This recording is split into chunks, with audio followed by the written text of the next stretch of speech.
सूर्यास्त होने के बाद ना किसी नदी में, ना किसी तालाब में और ना ही किसी समुद्र में स्नान नहीं करना चाहिए। कब तक नहीं करना चाहिए? ब्रह्म मुहूर्त तक। मुहूर्त कब से लगती है? सुबह 3:30 बजे से ब्रह्म मुहूर्त का समय प्रारंभ हो जाता है। लेकिन समय का ध्यान नहीं रहा नंद बाबा के लिए। जब समय का ध्यान नहीं रहा, ब्रह्म मुहूर्त से पहले यमुना जी में स्नान करने पहुंच गए। स्नातुम नंदस्य कालिंद्याम। कालिंदी मतलब यमुना जी में स्नान करने पहुंच गए। यमदूतों का पहरा था। जब यमदूतों का पहरा था, यमुना जी में जैसे ही प्रवेश किया, वरुण देवता के दूत पकड़ के ले गए। वरुण देवता के पास, महाराज देखियो ये जो है, ये शास्त्र की मर्यादा का पालन ना करते हुए यह जो है ब्रह्म मुहूर्त से पहले ही स्नान करने आए हैं। क्या करना चाहिए?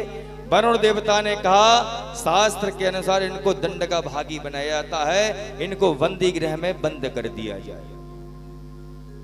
बंदी गृह में बंद कर दिए नंद बाबा के लिए। क्यों? क्योंकि ब्रह्म मुहूर्त से पहले स्नान करने पहुंच गए थे, समय का ध्यान नहीं रखा। सुबह का समय हुआ, जब सूरज देवता निकल आए, रोशनी चारों संसार में चारों तरफ फैल गई।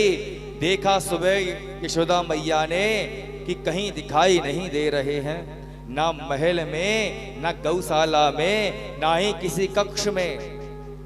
कन्हैया से कहा, कन्हैया देख तेरे बाबा न गौशाला में है, ना ही किसी कक्ष में है, ना ही महल में है, देख तो सही कहां पर है।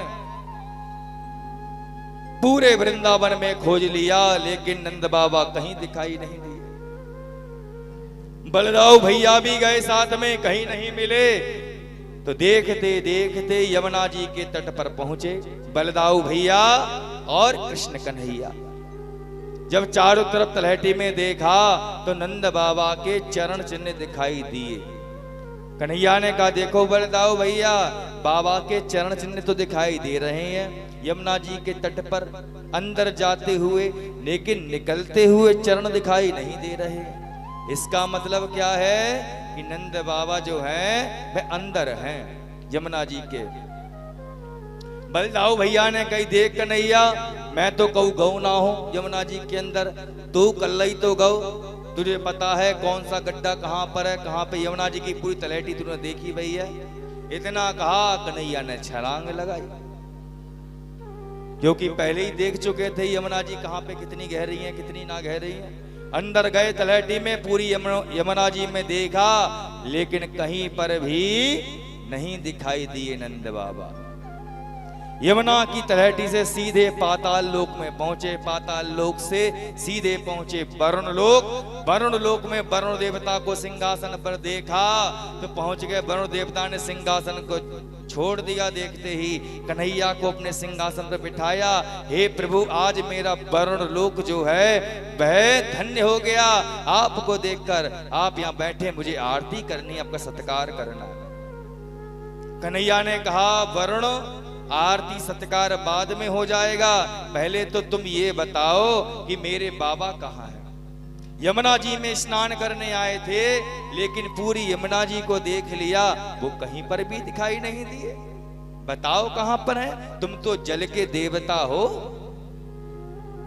इतना कहा तो वरुण देवता समझ गए, जो हमारे दूत पकड़ कर लेकर आए हैं, हमारे सेवक जिनको पकड़ के लेके आए हैं, वो हो ना हो कन्हैया के बाबा।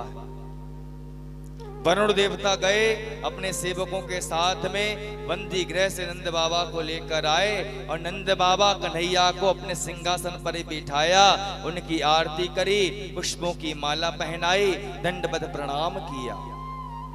कन्हैया इस प्रकार अपने बाबा के लिए वरुण लोक से लेकर आए। अब जैसे ही यमुना जी से बाहर लेकर आए तो यशोदा मैया ने सब ग्वाल बालों ने धूमधाम से उनका स्वागत किया, सत्कार किया।